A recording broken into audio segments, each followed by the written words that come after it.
Dakle, ja sam htio da iskoristim priliku govoreći o događajima iz 95. godine, odnosno 92. 95. godina u Podrinju i da pozovem znači, građane Sarajeva, recimo, grada Sarajeva i drugih gradova ovdje u Federaciji, ali prije svega grada Sarajeva, da sa porodicama, dakle, povremeno se odluče da odvoje jedan dan, vikend, recimo, dan vikenda odmora, i da posjete tamo neke lokacije u Podrinju, kao što je, recimo, evo, iz pravca Sarajeva, kad krenete ka Potočarima, znači imate više lokacija koje definitivno su zapostavljene u smislu sjećanja na događaje, koji su isto tako bili tragični kao što su tragični oni događaje o kojima pričamo ovih dana, recimo.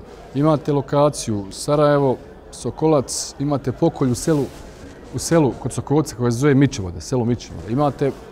Imali ste oko Han Pijeska, znači kad krenete ka Žepi, imate lokaciju u pravcu, znači Žepe, koju obavezno treba posjetiti. Imate u Vlasencu gdje je logor Sušica.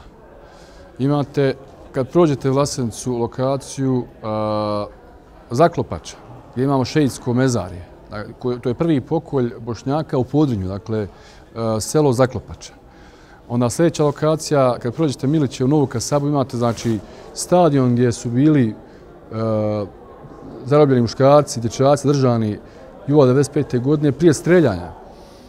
I tu su mučeni i ubijani oko te lokacije. Imate Konjević polje, također stratište. Također lokacija gdje imamo kuću i Fate Orlović. Dalje imate lokaciju od Konjević polja ka Bratuncu, Kravica, gdje je streljano 1000 ljudi. Selo Glogova s lijeve strane, prije Bratunca, gdje je 9. maja 1992. godine streljano 98 muškaraca, Bošnjaka, za 1 sat. Znači, imate niz lokacija koje bi trebalo posjetiti samo na toj maršruti Sarajevo-Srebrenica. Znači, taj dio istorije naše je prilično zapostavljen.